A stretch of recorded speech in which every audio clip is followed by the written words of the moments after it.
Meus amados irmãos, em Cristo Jesus, que a graça e a paz de Deus, o Pai, e de Cristo Jesus, o nosso Salvador, estejam com vocês. Amém.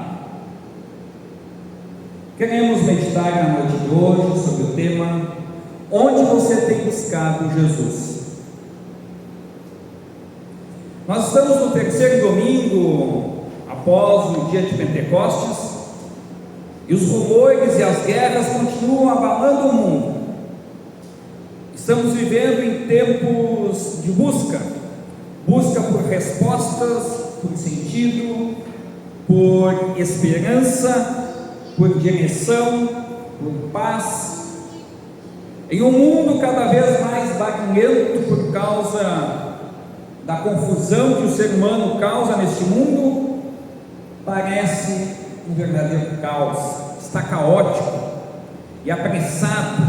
As pessoas correm de um lado para o outro, procurando algo que as satisfaça, algo que preenche o vazio que sentem na sua própria alma.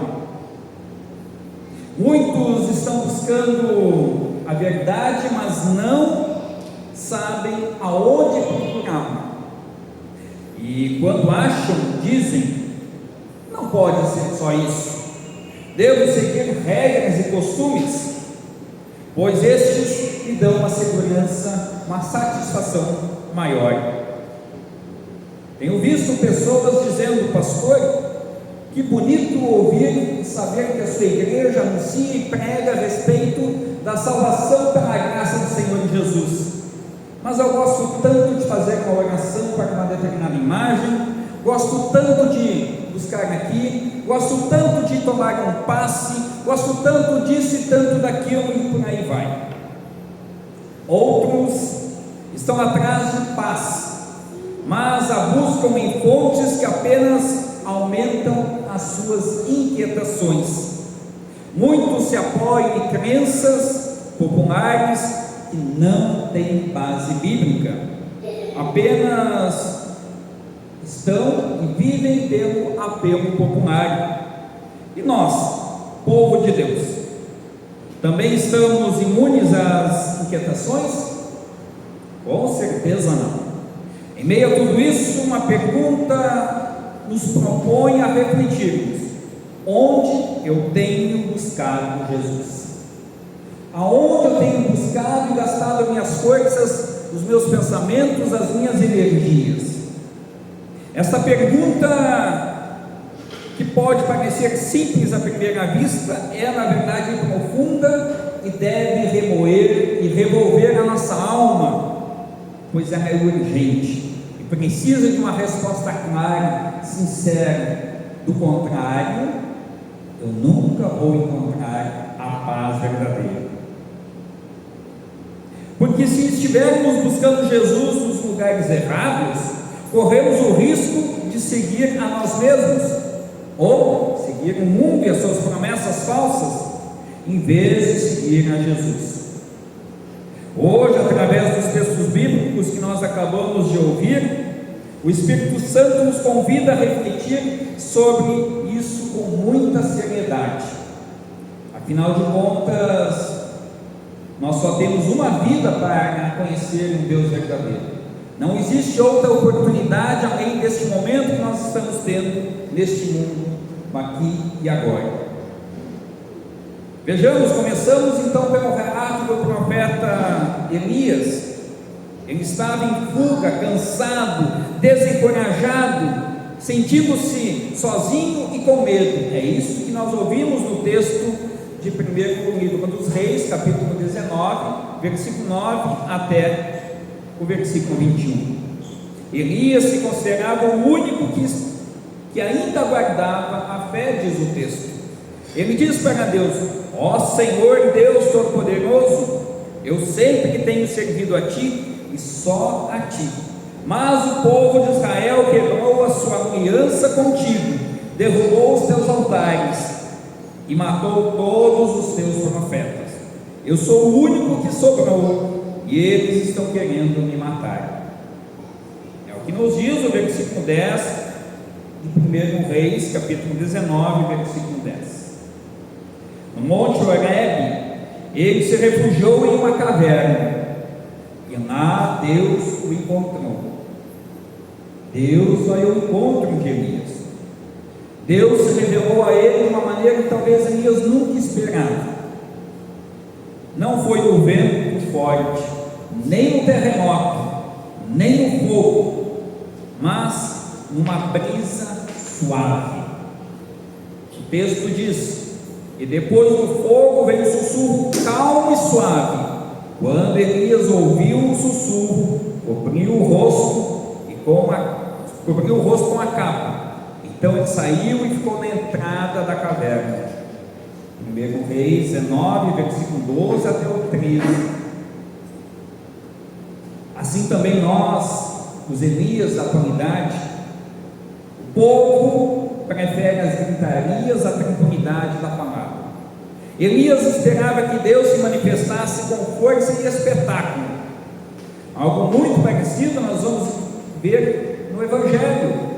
Quando Jesus não é recebido em Samaria, no povoado, os discípulos, vamos fazer uma fogueira desse povo, desça fogo do céu e os consuma.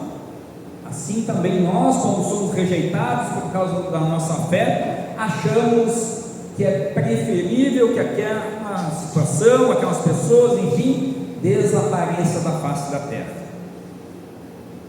Imagina se fosse assim, os outros pensando a nosso respeito. Você gostaria de ser consumido pelo fogo divino? Eu não, e acredito que você também não gostaria de ser consumido. Mas Deus mostrou que não é sempre no extraordinário que Ele fala, e sim no silêncio da palavra, na quietude da oração, no íntimo da alma do pecador arrependido, que recebe conforto pelo perdão, e com isso recebe a sua paz. Mas se Deus também tiver que usar, ou desejar usar de força, Ele faz e fará, como em muitos relatos bíblicos. Mas isso não é conosco, é uma decisão de Deus, e Deus toma essa decisão se for da vontade dele. Quantas vezes, queridos irmãos e irmãs, nós também caímos na armadilha de buscar Jesus no barulho do mundo, nos sinais miraculosos, nas emoções passageiras, nas promessas de que aqui você vai ter determinada cura, este é o determinado apóstolo, esse é o determinado profeta, esse é o determinado curandeiro que vai fazer esse ou aquele milagre, vai fazer promessa de você caminhar, vai fazer promessa de você andar sem mais qualquer tipo de empecilho, vai fazer você enxergar bem, ouvir bem. Quantas vezes nós nos sentimos seduzidos a seguir esses falsos, mentirosos filhos de Satanás? Quantas vezes queremos que Jesus se revele com força, poder e faça desaparecer todos os nossos problemas de imediato? Infelizmente, é cada vez mais comum e frequente esta busca desenfreada por soluções imediatistas que nos fazem perder as forças devido à angustiante busca sem respostas. Mas Deus nos convida a ouvir sua voz no silêncio, a buscá-lo onde Ele de fato prometeu estar, na sua palavra fiel, batismo que nos uniu a Cristo, na Santa Ceia que o próprio Senhor Jesus vem ao nosso encontro, e onde nós recebemos o seu corpo e o seu sangue na comunhão com os demais irmãos, e testemunhamos para todos os demais que ainda não participam da ceia, de que é maravilhoso assentar-se, mesmo aqui neste mundo, pela fé, assentar-se na ceia com o Senhor Jesus.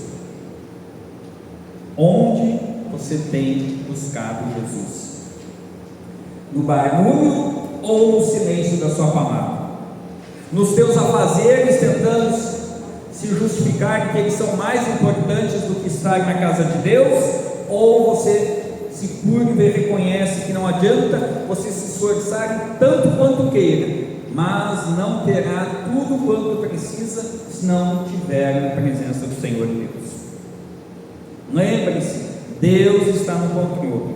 De nada servirá nós nos vitimarmos dizendo a Deus em meio às dificuldades, como Elias disse: ó Senhor Deus Todo-Poderoso, eu sempre tenho te servido a ti e somente a ti.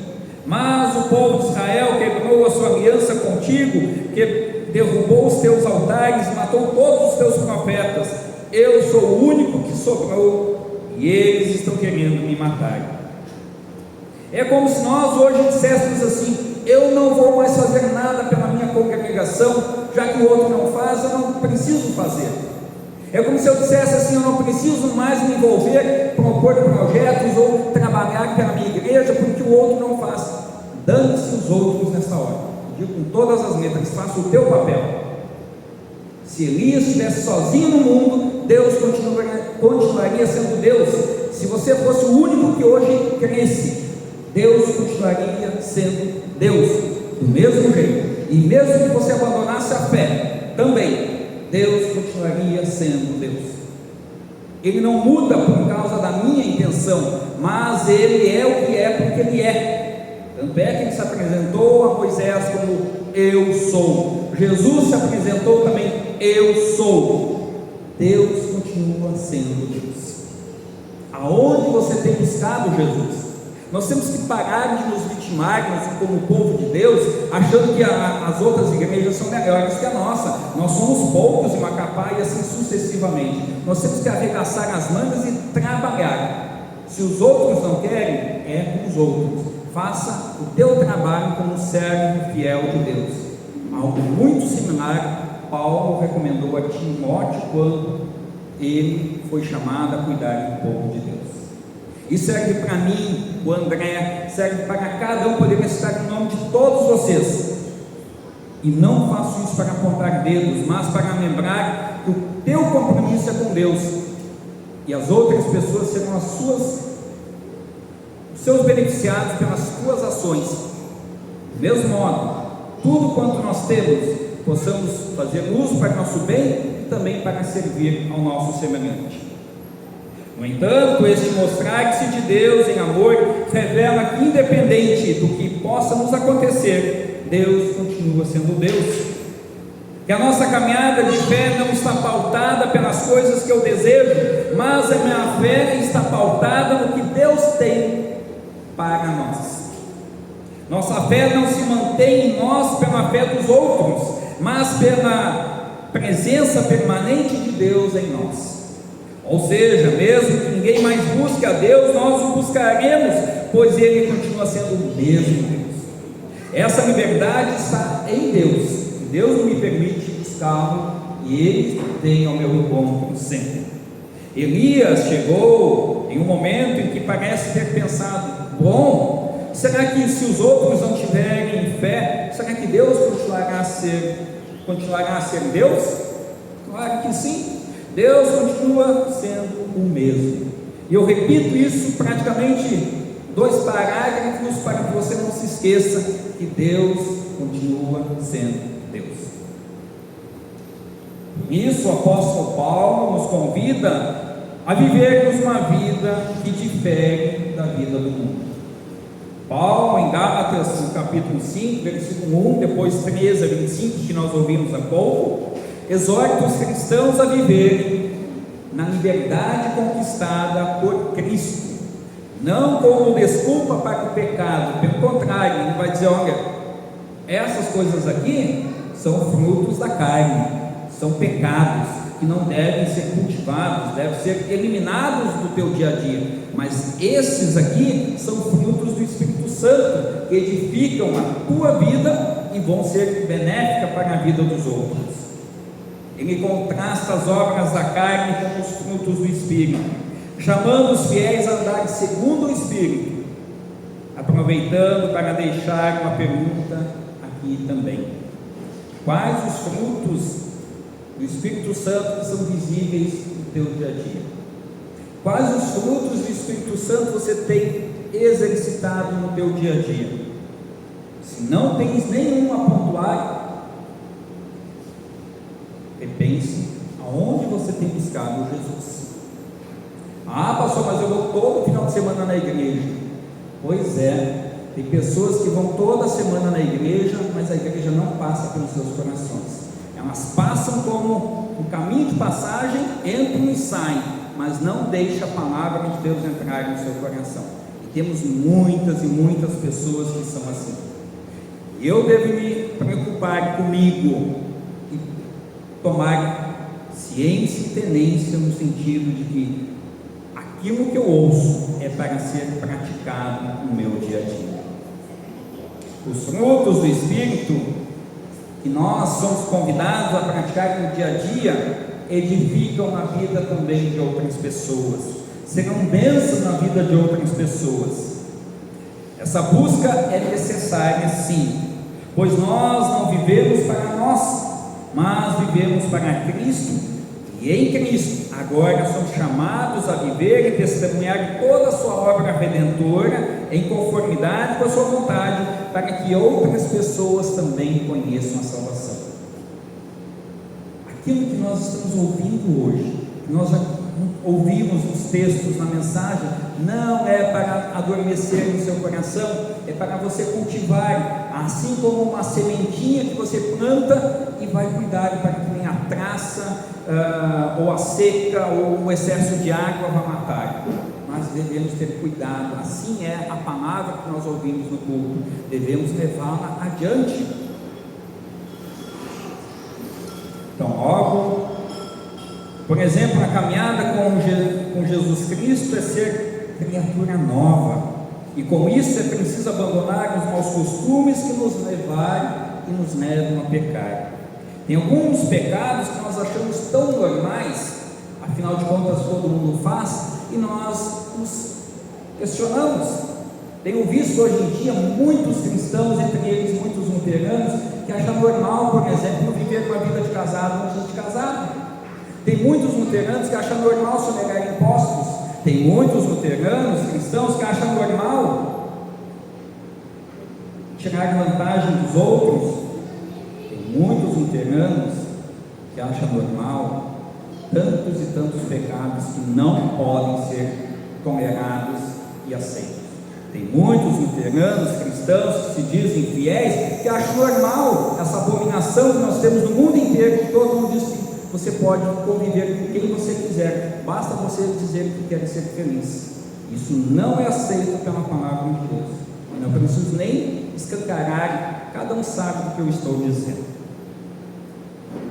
Em contrapartida, quando vivemos segundo o Espírito, quando cultivamos o amor, a alegria, a paz, a paciência, a benignidade, a bondade, a fidelidade, a mansidão e o domínio próprio, esses são frutos do Espírito, só podem ser produzidos quando nós estamos em comunhão com a palavra.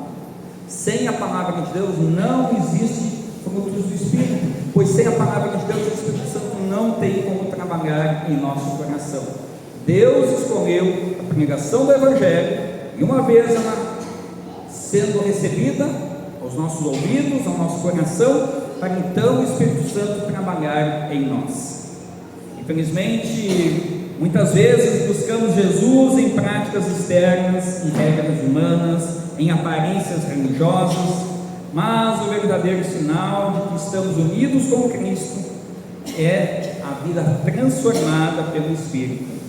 É amar quando seria mais fácil odiar, é perdoar quando seria mais fácil e justo se vingar segundo os preceitos humanos, é servir quando tudo em nós grita por conforto e descanso.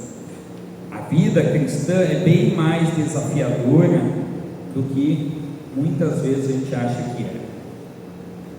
Meus irmãos, servir a Cristo é despir-se dos seus valores, no sentido de que o outro mais importante deve ser acolhido por mim. No sentido de, quando eu digo despir-se, é no sentido de deixar as minhas pretensões para cuidar do meu semelhante, seja na minha casa, primeiramente, na minha família e sucessivamente entre os demais. Começamos assim pela família da fé, para que os outros se constranjam e desejam também fazer parte desta igreja, pois poderão dizer: vejam como eles se amam, como eles se cuidam, como eles se protegem. Eu também quero ter esta mesma segurança. A vida cristã é um agir diferentemente do que o mundo propõe e faz. É uma vida de renúncia diária. É o afogar o velho homem do pecado, pela confissão do pecado, buscando perdão gratuito em Jesus Cristo. Hoje, somos lembrados pelo Evangelho de Lucas, capítulo 9, versículos 51 a 62, que nós ouvimos há pouco, que Jesus inicia sua jornada para Jerusalém. E nos mostra que seguir Jesus não significa ter caminhada de paz como o mundo entende paz, nem vida de privilégios, mas deve ser uma caminhada com a certeza que o mais importante na nossa vida é buscar o reino de Deus. E para buscar o reino de Deus não deve ser medido o custo. Investamos toda a nossa riqueza para que o reino de Deus se faça parte de nossa vida diária. Quando eu digo riqueza, são valores no sentido, aquilo que eu considero mais importante. Devo abrir mão se aquilo está me atrapalhando em relação à minha vida de fé. O Evangelho nos mostra que Jesus é rejeitado pelos samaritanos e confronta 3 candidatos ao discipulado. Alguns se questionam o que devem fazer ou se podem, mas querem tomar algumas decisões diárias primeiro. Deste modo, preciso entender: seguir a Jesus exige prioridade absoluta, desapego e compromisso radical com quem nos salvou. Deixo aqui mais uma pergunta: você tem se desapegado de quais velhos e nojentos hábitos nesta caminhada de fé? A resposta é tua e com Jesus. Pense a respeito. Não precisa você dizer: olha, pastor, eu agora deixei de ver pornografia. Olha, pastor, eu deixei de dar em cima de mulher casada ou de homem casado. Não é para mim que você responde essas coisas. Eu deixei de sonegar impostos. Você responde: isso é tu e Deus. Mas é preciso que a gente abandone pecados nojentos que têm nos afastado da presença de Deus. Na caminhada de Jesus para Jerusalém, ele encontra, diz o texto, 3 homens que mostram interesse em segui-lo, mas colocam condições. Quais as condições que tu tens colocado para seguir Jesus? Quando eu tiver minha casa, eu vou me dedicar mais à igreja. Quando eu tiver estabilizado meu emprego, eu vou ter mais tempo para a igreja. Quando eu tiver minha formação, vou ter mais tempo para a igreja. Quando a igreja tiver bancos desse ou daquele tipo, então vou fazer isso ou aquilo. Nós não temos posto condições também para vir ao culto? Quando não estiver chovendo, então eu vou mais aos cultos. Quando eu tiver com carro, eu vou mais aos cultos. Quando eu tiver com uma bicicleta, eu vou mais aos cultos, e assim por diante. Quantas e quantas vezes nós nos colocamos como aqueles homens que também queriam seguir Jesus, mas no fundo não queriam, viviam das aparências. Um deles disse: Senhor, deixe que eu volte e sepulte meu pai. O outro: eu seguirei o Senhor, mas primeiro deixe que eu vá me despedir da minha família. E Jesus responde com as palavras duras, mas verdadeiras. Ele diz: quem começa a arar a terra e olha para trás, não serve para o reino de Deus. Isso é para nós, não é para os outros. Jesus está falando isso para nós. É preciso a gente parar de arrumar desculpas e servir a Deus em toda a nossa totalidade. Seguir Jesus exige firmeza de coração, exige prioridade. Jesus não aceita ser uma parte de nossa vida, ele exige o todo. O que diz o primeiro mandamento? Alguém sabe ainda de cor? Vamos lá? Todos juntos? Eu sou o Senhor teu Deus, não terás outros deuses diante de mim. Agora vocês. Está fraco o negócio aí, hein? Bem alto, vamos lá todo mundo. Eu sou o Senhor teu Deus. Nós precisamos praticar essas coisas, repetir essas verdades que são fundamentais para a nossa vida de fé, porque senão nós vamos nos esquecendo também. Como já dizia um querido professor que eu tive no seminário, o óbvio precisa ser repetido para que continue sendo óbvio, do contrário, impede o sentido.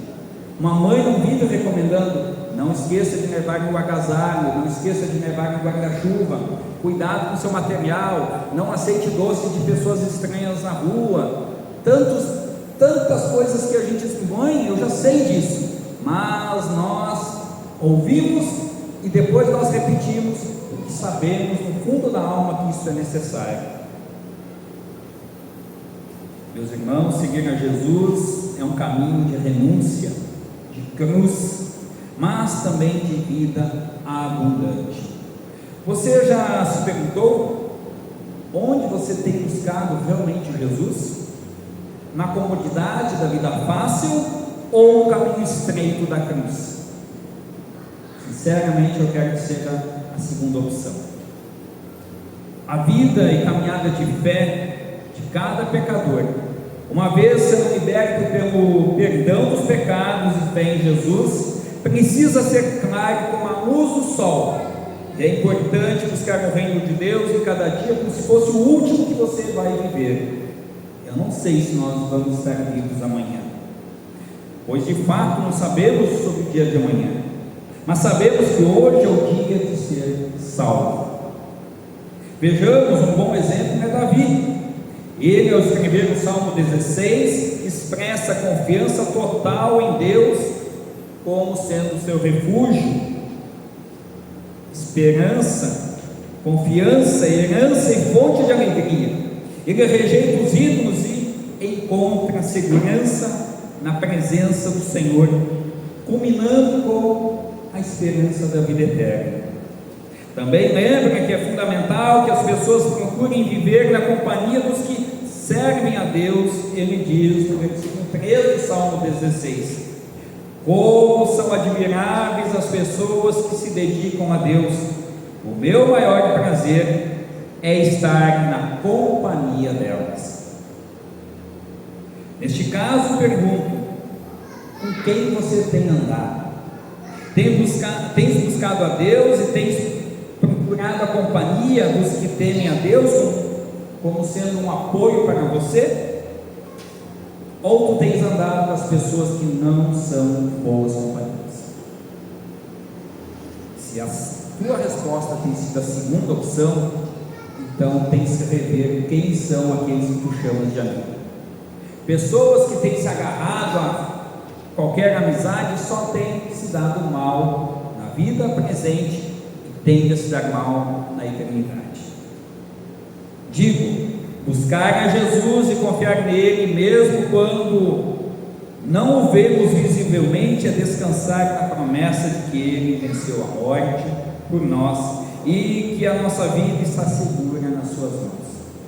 Neste salmo, o Salmo 16, o salmista mostra quem busca Deus pode dizer: Tu, ó Senhor, Tu és o meu Senhor, tudo que tenho de bom vem de ti. Salmo 16, versículo 2. Essa é a verdadeira espiritualidade cristã. Viver com Jesus como nosso tesouro, nossa herança. Jesus é nosso bem mais precioso. Não há alegria mais profunda do que saber que pertencemos a Ele. O que você faz com algo precioso que tens em casa? O dinheiro do teu salário te deixa pendurado na porta, no portão de casa? Vai guardar, de preferência, se tiver uma conta no banco, deixar no banco, para que ninguém mexa. Não é assim? Coisas materiais nós temos o hábito de guardar bem. Por que não guardamos quem pode nos dar a paz verdadeira? Porque nós relutamos tanto a aceitar que Jesus é nosso Senhor e Salvador. Queridos irmãos, novamente, Onde você tem buscado Jesus? Talvez você tenha buscado Jesus nas soluções fáceis, nos atalhos, nos milagres instantâneos, nas experiências emocionais. Eu já vi muita gente dizer: pastor, na sua igreja vocês não chorem, então lá vocês não têm o poder do Evangelho, mas na minha eu choro, me emociono, lá eu encontro com Jesus. Eu encontro com Jesus na palavra. As minhas lágrimas, às vezes eu posso chorar de alegria ou de tristeza. Talvez você o tenha procurado apenas quando as coisas vão mal, ou tenha tentado colocar-no dentro de uma rotina religiosa sem compromisso real. Me lembro que certa vez uma senhora vivia dentro da igreja, mas o casamento dela era um caos. Até um belo dia que eu tive coragem de dizer assim: hoje a senhora está proibida de ir no culto se você não for ficar com seu marido. Esse final de semana, você, se botar os pés na igreja, eu vou correr com você. E ela ficou com o marido dela, e por coincidência ou não, o marido dela também voltou para a igreja, pois ele viu, e ela também viu, que eles também precisavam cuidar um do outro, e juntos os dois buscarem respaldo na palavra de Deus. Por que eu digo que muitas pessoas se escondem na sua igreja, na sua religiosidade? Para fugir dos problemas e não os encararmos de frente. É preciso que tenhamos a humildade de reconhecer que nós precisamos sempre da ajuda de Deus, mas com seriedade, com humildade, com sinceridade. Não para fugir dos problemas que nós temos em casa, mas para buscar a solução, para resolver também os problemas de casa.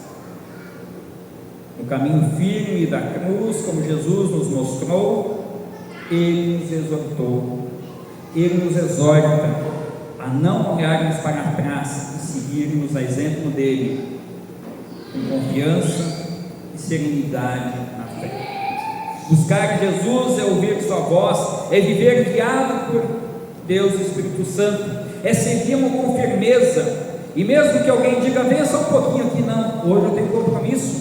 Mas eu faz tempo que eu não te visito, eu quero passar na tua casa. Seja bem-vindo, mas hoje eu tenho culto. Se tu quiseres ir comigo, vá. Se tu não quer, a minha casa está disponível para você. Mas agora, se essa pessoa não pode ficar sozinha na tua casa enquanto você está na igreja, então ela não é uma boa companhia para você. Pense a respeito das tuas amizades. Buscar a Jesus é abandonar as condições favoráveis para então cultuar e para dizer: todo tempo é tempo oportuno de estar na casa de Deus. É confiar nele plenamente, é orar e dizer: bom, eu entreguei a minha necessidade ao Senhor e Ele vai me atender conforme a vontade dele. Essa busca não é uma tarefa ocasional, é a essência da vida cristã, é caminhar em direção à cruz, é ao vermos que Cristo fez por nós, nos enchermos de esperança e convicção de que tudo isso é por amor, e amor incondicional. E a boa notícia é que, mesmo quando nós não conseguimos encontrá-lo, Ele nos encontra. Jesus nos encontra. Mesmo quando estamos fugindo ou distraídos, Ele nos chama. Temos um belo exemplo de alguém que fugiu da presença de Deus, e Deus não o abandonou e disse: tu vai fazer o que eu tenho para você. A história de Jonas, que foi engolido por um grande peixe. Mesmo quando nossos olhos estão voltados para trás, Ele continua à nossa frente, estendendo a mão, dizendo: segue-me. Portanto, que neste tempo de Pentecostes, em que celebramos o dom do Espírito Santo e a presença viva de Cristo em sua igreja, possamos responder com fé a pergunta: onde você tem buscado Jesus? E possamos dizer com toda confiança: eu estou certo que eu tenho buscado Jesus, o Senhor, pois Ele sempre está comigo. Ele está ao meu lado direito e nada pode me abalar. Que o bondoso Deus nos dê sabedoria e humildade para respondermos quando alguém nos questiona ou a nossa consciência nos faz pensar aonde temos buscado Jesus, possamos dizer: eu tenho buscado Deus verdadeiro na sua palavra e nela tenho encontrado. Fora da palavra não há como encontrar a Deus. Meus amados irmãos, que o bondoso Deus os guarde e sustente e ampare. Que nosso Senhor e Salvador Jesus Cristo, a Ele seja a glória, agora e para sempre. Amém.